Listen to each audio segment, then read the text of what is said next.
মণিমালিকা সমস্ত রাত ধরিয়া একটি একটি করিয়া তাহার সমস্ত গহনা সর্বাঙ্গ ভরিয়া পড়িয়াছে।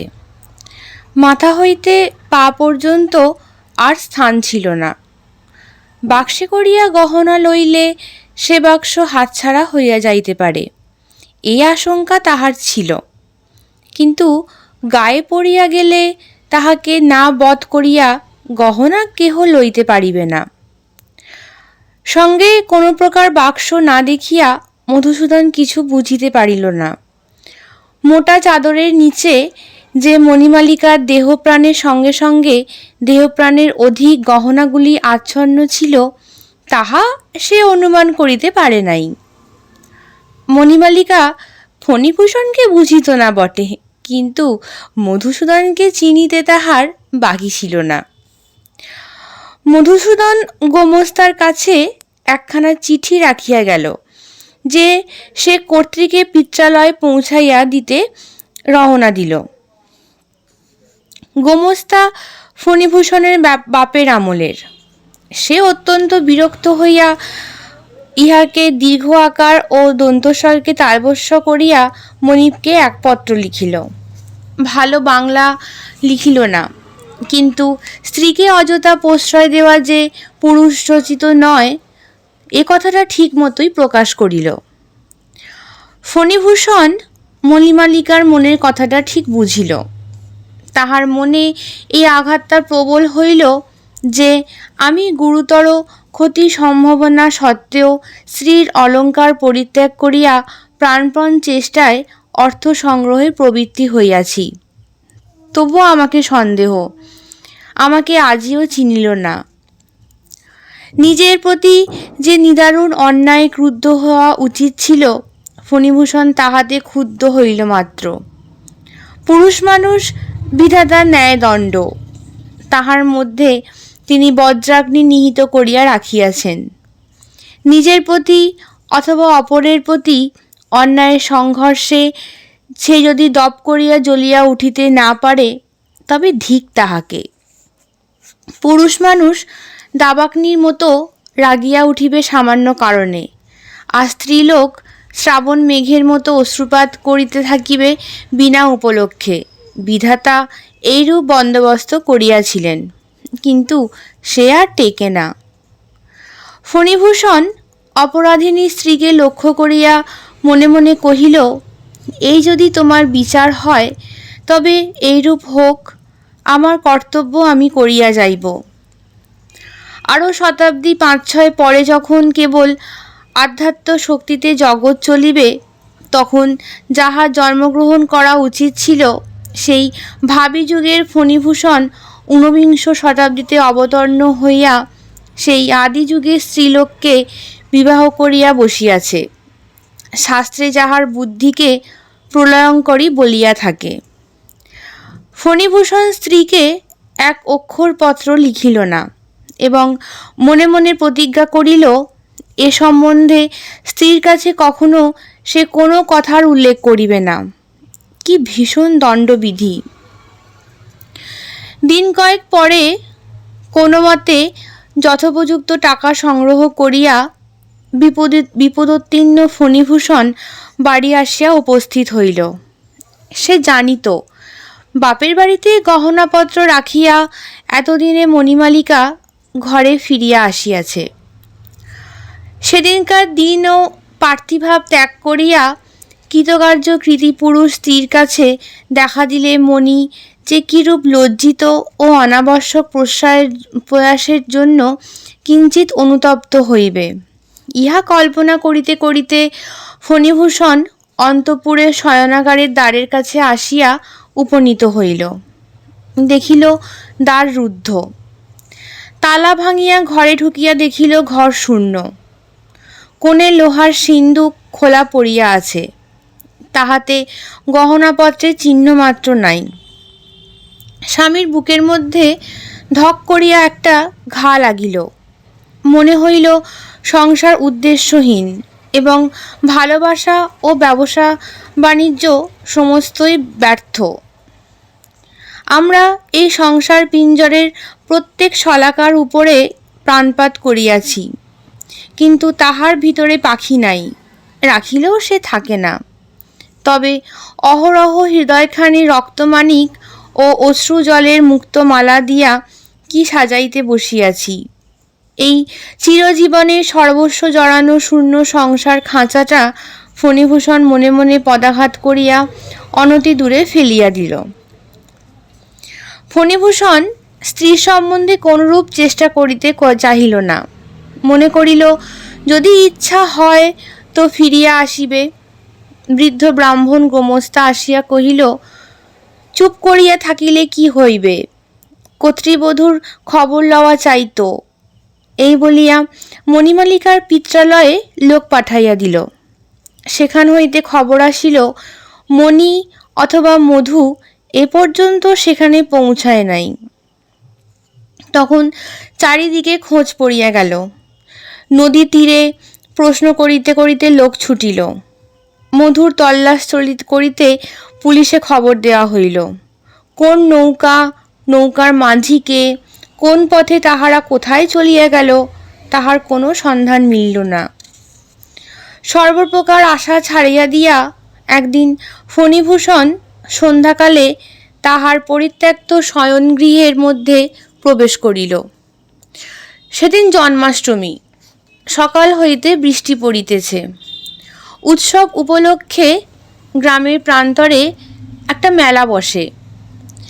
সেখানে আটচালার মধ্যে বারোয়ারি যাত্রা আরম্ভ হইয়াছে। মুষলধারায় বৃষ্টিপাত শব্দে যাত্রার গানের সুর মৃদুতর হইয়া কানে আসিয়া প্রবেশ করিতেছে। ওই যে বাতায়নের উপরে শিথিল কবজা দরজাটা ঝুলিয়া পড়িয়াছে, ওইখানে ফণিভূষণ অন্ধকারে একলা বসিয়াছিল। বাদলের হাওয়া, বৃষ্টির ছাট এবং যাত্রার গান ঘরের মধ্যে প্রবেশ করিতেছিল। কোনো খেয়ালই ছিল না। ঘরের দেওয়ালে আর্ট স্টুডিও রচিত লক্ষ্মী সরস্বতীর একজোড়া ছবি টাঙানো।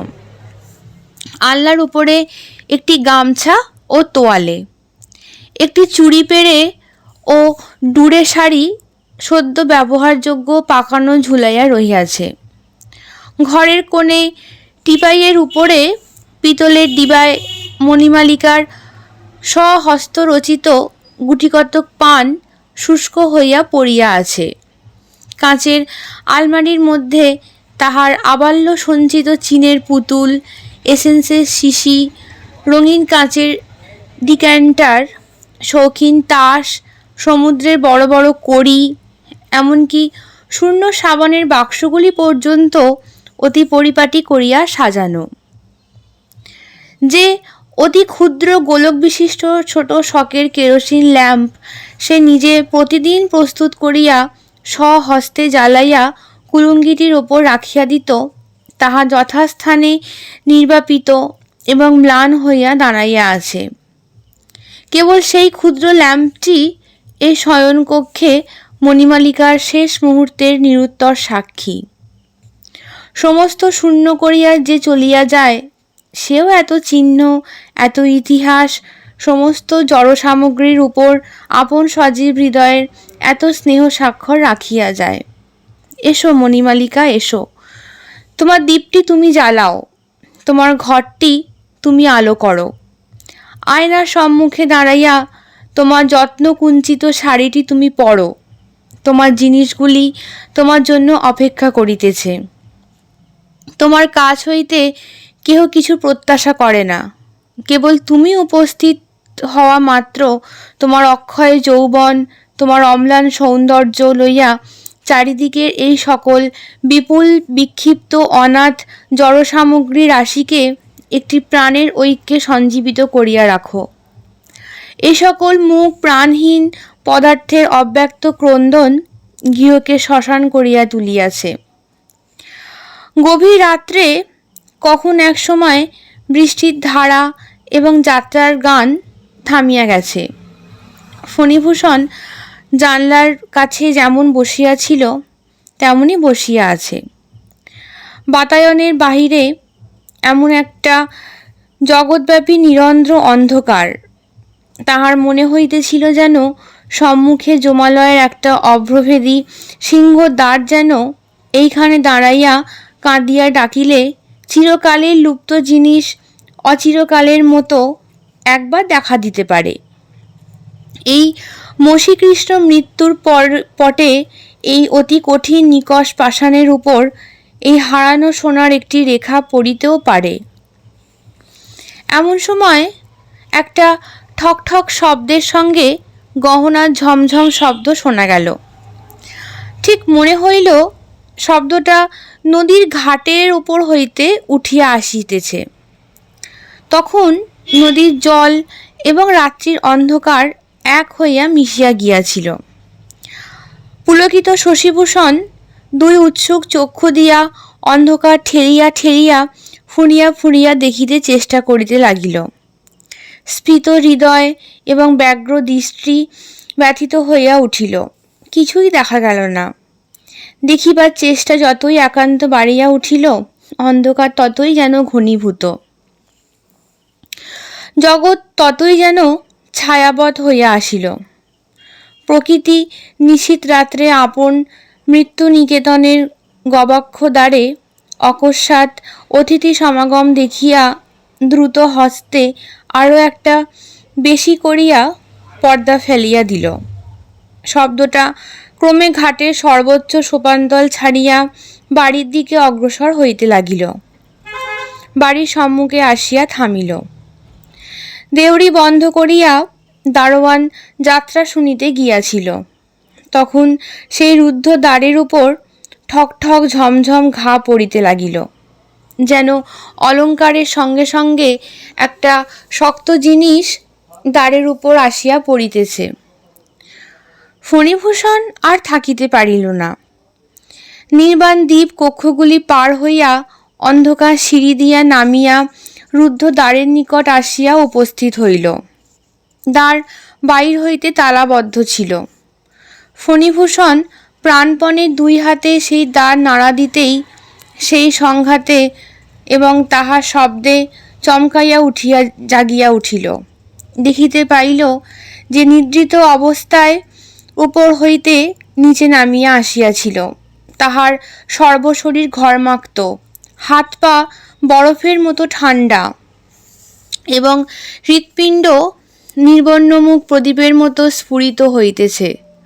স্বপ্ন ভাঙিয়া দেখিল বাহিরে আর কোনো শব্দ নাই, কেবল শ্রাবণের দ্বারা তখনও ঝরঝর শব্দে পড়িতেছিল এবং তাহারই সহিত মিশ্রিত হইয়া শোনা যাইতেছিল যাত্রার ছেলেরা ভোরের সুরে তান ধরিয়াছে। যদিচ ব্যাপারটা সমস্তই স্বপ্ন, কিন্তু এত অধিক নিকটবর্তী এবং সত্যবৎ যে ফণিভূষণের মনে হইল যেন অতি অল্পের জন্যই সে তাহার অসম্ভব আকাঙ্ক্ষার আশ্চর্য সফলতা হইতে বঞ্চিত হইল। যা সেই জলপতন শব্দের সহিত দুরাগত ভৈরবীর তান তাহাকে বলিতে লাগিল, এই জাগরণই স্বপ্ন, এই জগৎই মিথ্যা। তাহার পরদিনেও যাত্রা ছিল এবং দারোয়ানেরও ছুটি ছিল। ফণিভূষণ হুকুম দিল, আজ সমস্ত রাত্রি যেন দেউড়ির দরজা খোলা থাকে। দারোয়ান কহিল, মেলা উপলক্ষে নানা দেশ হইতে নানা প্রকার লোক আসিয়াছে, দরজা খোলা রাখিতে সাহস হয় না। ফণিভূষণ সে কথা মানিল না। দারোয়ান কহিল, তবে আমি সমস্ত রাত্রি হাজির থাকিয়া পাহারা দিব। ফণিভূষণ কহিল, সে হইবে না, তোমাকে যাত্রা শুনিতে যাইতেই হবে। দারোয়ান আশ্চর্য হইয়া গেল। পরদিন সন্ধ্যাবেলায় দীপ নিভাইয়া দিয়া ফণিভূষণ তাহার শয়নকক্ষে সেই বাতায়নে আসিয়া বসিল। আকাশে অবৃষ্টি সংরম্ভ মেঘ এবং চতুর্দিকে কোনো একটি অনির্দিষ্ট আসন্ন প্রতীক্ষার নিস্তব্ধতা। ভেকের অশান্ত কলরব এবং যাত্রার গানের চিৎকারধ্বনি সেই স্তব্ধতা ভাঙিতে পারে নাই। কেবল তাহার মধ্যে একটা অসঙ্গত অদ্ভুত রস বিস্তার করিতেছিল। অনেক রাত্রে একসময় ভেক এবং ঝিল্লি এবং যাত্রার দলের ছেলেরা চুপ করিয়া গেল এবং রাত্রের অন্ধকারের উপরে আরও একটা কিসের অন্ধকার আসিয়া পড়িল। বোঝা গেল এইবার সময় আসিয়াছে। পূর্ব দিনের মতো নদীর ঘাটে একটা ঠন ঠন এবং ঝমঝম শব্দ উঠিল, কিন্তু ফণিভূষণ সেদিকে চোখ ফিরাইল না। তাহার ভয় হইল পাছে অধীর ইচ্ছা এবং অশান্ত চেষ্টায় তাহার সকল ইচ্ছা সকল চেষ্টা ব্যর্থ হইয়া যায়, পাছে আগ্রহের বেগ এবং ইন্দ্রিয় শক্তিকে অভিভূত করিয়া ফেলে, সে আপনার সকল চেষ্টায় নিজের মনকে দমন করিবার জন্য প্রয়োজন করিল। কাঠের মূর্তির মতো শক্ত হইয়া স্থির হইয়া বসিয়া রহিল। সিঞ্জিত শব্দ আজ ঘাট হইতে ক্রমে ক্রমে অগ্রসর হইয়া মুক্ত দ্বারের মধ্যে প্রবেশ করিল। শোনা গেল অন্দরমহলের গোল সিঁড়ি দিয়া ঘুরিতে ঘুরিতে শব্দ উপরে উঠিতেছে। ফণিভূষণ আপনাকে আর দমন করিতে পারে না। তাহার বক্ষ তুফানের ডিঙির মতো আছাড় খাইতে লাগিল এবং নিঃশ্বাস রোধ হইতে লাগিল। অবশেষে ঠিক এই শয়নকক্ষের দ্বারের কাছে আসিয়া খটখট এবং ঝমঝম থামিয়া গেল। কেবল চৌকাঠটি পার হইলেই হয়। ফণিভূষণ আর থাকিতে পারিল না। তাহার রুদ্ধ আবেগ এক মুহূর্তে প্রবল বেগে উচ্ছ্বসিত হইয়া উঠিল। সে বিদ্যুৎ বেগে চৌকি হইতে উঠিয়া কাঁদিয়া চিৎকার করিয়া উঠিল, মণি! অমনি সকোচ্চকিত হইয়া জাগিয়া দেখিল তাহারই সেই ব্যাকুল কণ্ঠের চিৎকারে ঘরের শাসিগুলো পর্যন্ত স্পন্দিত হইতেছে। বাহিরে সেই ভেকের কলরব এবং যাত্রার ছেলেদের ক্লিষ্ট কণ্ঠের গান। ফণিভূষণ নিজের ললাটে সবলে আঘাত করিতে লাগিল। পরদিন মেলা ভাঙিয়া গিয়াছে। দোকানি এবং যাত্রার দল চলিয়া গেল। ফণিভূষণ হুকুম দিল সেদিন সন্ধ্যার পর তাহার বাড়িতে সে নিজে ছাড়া আর কেহই থাকিবে না। চাকরেরা স্থির করিল বাবু তান্ত্রিক মতে কি একটি সাধনে নিযুক্ত আছেন। ফণিভূষণ সমস্ত দিন উপবাস করিয়া রহিল। জনশূন্য বাড়িতে সন্ধ্যাবেলায় ফণিভূষণ বাতায়নতলে আসিয়া বসিল। সেদিন আকাশের স্থানে স্থানে মেঘ ছিল না এবং ধৌত নির্মল বাতাসের মধ্য দিয়া নক্ষত্রগুলিকে অত্যন্ত উজ্জ্বল দেখাইতেছিল। কৃষ্ণপক্ষ দশমীর চাঁদ উঠিতে অনেক বিলম্ব আছে। মেলা উত্তীর্ণ হইয়া যাওয়াতে পরিপূর্ণ নদীতে নৌকা মাত্রই দেখা ছিল না এবং উৎসব জাগরণ ক্লান্ত গ্রাম দুই রাত্রি জাগরণের পর আজ গভীর নিদ্রায় নিমগ্ন। ফণিভূষণ একখানা চৌকিতে বসিয়া চৌকিতে পিঠের উপর মাথা ঊর্ধ্বমুখ করিয়া তারা দেখিতেছিল। ভাবিতেছিল একদিন যখন তাহার বয়স ছিল 19 এবং কলিকাতার কলেজে পড়িত, যখন সন্ধ্যাকালে গোলদিঘির তৃণ শয়নে চিত হইয়া হাতের উপর মাথা রাখিয়া ওই অনন্তকালে তারাগুলির দিকে চাহিয়া থাকিত এবং মনে পড়িত তাহার সেই নদীকূলবর্তী শ্বশুরবাড়ির একটি বিরল কক্ষে 14 বৎসরের বয়ঃসন্ধিকতা মণির সেই উজ্জ্বল কাঁচা মুখখানি। তখনকার সেই বিরহ কি সুমধুর! তখনকার সেই তারাগুলোর আলোক স্পন্দন হৃদয়ের যৌবন স্পন্দনের সঙ্গে সঙ্গে কি বিচিত্র বসন্ত রোগের জ্যোতিত লাভ্যাং বাজিয়া বাজিয়া উঠিত।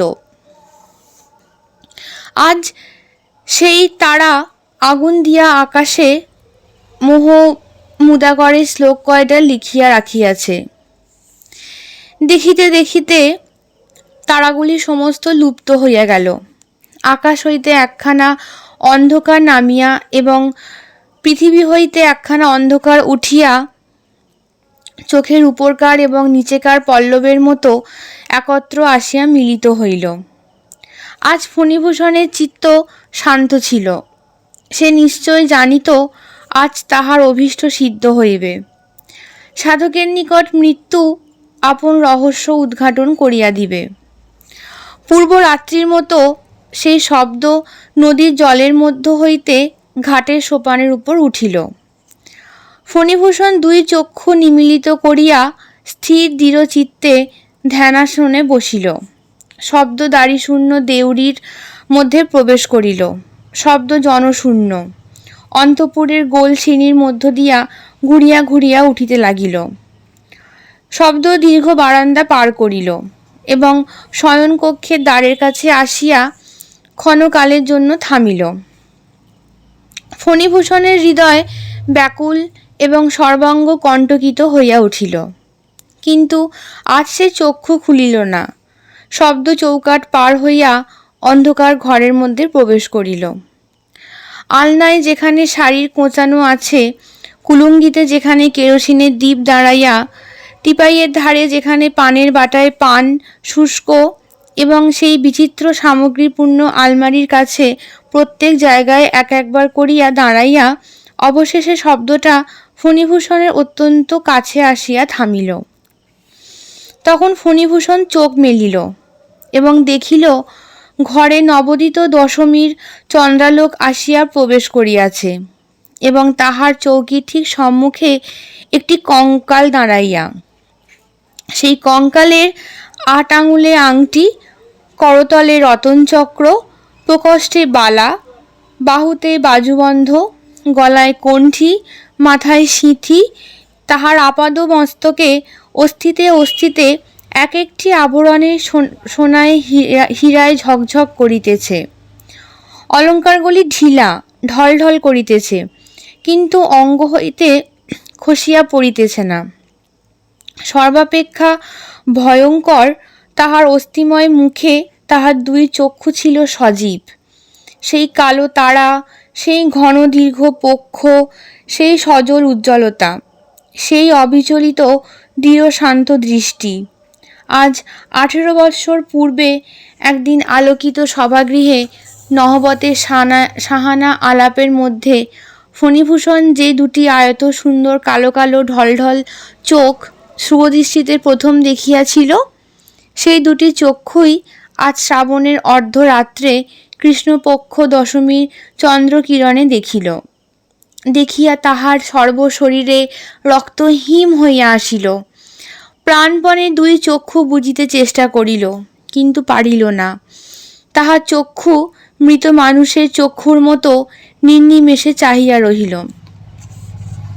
তখন সেই কঙ্কাল স্তম্ভিত ফণিভূষণের মুখের দিকে তাহার দৃষ্টি স্থির রাখিয়া দক্ষিণ হস্ত তুলিয়া নীরবে অঙ্গুলি সংকেত ডাকিল। তাহার 4 আঙুলের অস্থিতে হীরার আংটি ঝকমক করিয়া উঠিল। ফণিভূষণ মূঢ়ের মতো উঠিয়া দাঁড়াইল। কঙ্কাল দ্বারের অভিমুখে চলিল। হাড়েতে হাড়েতে গহনায় গহনায় কঠিন শব্দ হইতে লাগিল। ফণিভূষণ পাশবদ্ধ পুত্তুলির মতো তাহার পশ্চাৎ পশ্চাৎ চলিল। বারান্দা পার হইল। নিবিড় অন্ধকার গোল সিঁড়ি ঘুরিয়া ঘুরিয়া খটখট ঠক ঠক ঝমঝম করিতে করিতে নিচে উত্তীর্ণ হইল। নিচেকার বারান্দা পার হইয়া জনশূন্য দ্বীপহীন দেউড়িতে প্রবেশ করিল। অবশেষে দেউড়ি পার হইয়া ইটের খোয়া দেওয়া বাগানের রাস্তায় বাহির হইয়া পড়িল। খোয়াগুলি অস্থিপাটে করকর করিতে লাগিল। সেখানে ক্ষীণ জ্যোৎস্না ঘন ডালপালার মধ্যে আটক খাইয়া কোথাও নিষ্কৃতির পথ পাইতেছিল না। সেই বর্ষার নিবিড় গন্ধ অন্ধকার ছায়াপথে জোনাকি ঝাঁকের মধ্য দিয়া উভয় নদীর ঘাটে আসিয়া উপস্থিত হইল। ঘাটের যে ধাপ বাহিয়া শব্দ উপরে উঠিয়াছিল, সেই ধাপ দিয়া অলঙ্কৃত কঙ্কাল তাহার আন্দোলনহীন ঋজু গতিতে কঠিন শব্দ করিয়া এক পা নামিতে লাগিল। পরিপূর্ণ বর্ষা নদীর প্রবল স্রোত জলের উপর জ্যোৎস্নার একটি দীর্ঘ রেখা ঝিকঝিক করিতেছে। কঙ্কাল নদীতে নামিল। অনুবর্তী ফণিভূষণও জলে পা দিল। জল স্পর্শ করিবা মাত্র ফণিভূষণের তন্দ্রা ছুটিয়া গেল। সম্মুখে আর তাহার পথপ্রদর্শক নাই, কেবল নদীর পরপারের গাছগুলা স্তব্ধ হইয়া দাঁড়াইয়া এবং তাহার মাথার উপরে খণ্ড চাঁদ শান্ত অবাকভাবে চাহিয়া আছে। আপাদ মস্তক বারংবার শিহরিয়া শিহরিয়া স্খলিত স্পদে ফণিভূষণ স্রোতের মধ্যে পড়িয়া গেল। যদিও সাঁতার জানিত, কিন্তু স্নায়ু তাহার বশ মানিল না। স্বপ্নের মধ্য হইতে কেবল মুহূর্তমাত্র জাগরণের প্রান্তে আসিয়া পরক্ষণে অতল স্পর্শ সুপ্তির মতো নিমগ্ন হইয়া গেল। গল্প শেষ করিয়া স্কুলমাস্টার খানিকক্ষণ থামিলেন। হঠাৎ থামিবা মাত্র বোঝা গেল তিনি ছাড়া ইতিমধ্যে জগতের আর সকলেই নীরব নিস্তব্ধ হইয়া গেছে। অনেকক্ষণ আমি একটি কথা বলিলাম না এবং অন্ধকারে তিনি আমার মুখের ভাব দেখিতে পাইলেন না। আমাকে জিজ্ঞাসা করিলেন, আপনি কি এ গল্প বিশ্বাস করিলেন না? আমি জিজ্ঞাসা করিলাম, আপনি কি ইহা বিশ্বাস করেন? তিনি কহিলেন, না, কেন করি না তাহার কয়েকটি যুক্তি দিতেছি। প্রথমত, প্রকৃতি ঠাকুরানী উপন্যাস লেখিকা নহেন, তাহার হাতে বিস্তর কাজ আছে। আমি কহিলাম, দ্বিতীয়ত, আমারই নাম শ্রীযুক্ত ফণিভূষণ সাহা। স্কুলমাস্টার কিছুমাত্র লজ্জিত না হইয়া কহিলেন, আমি তাহা হইলে ঠিকই অনুমান করিয়াছিলাম। আপনার স্ত্রীর নাম কি ছিল? আমি কহিলাম, নৃত্যকালী।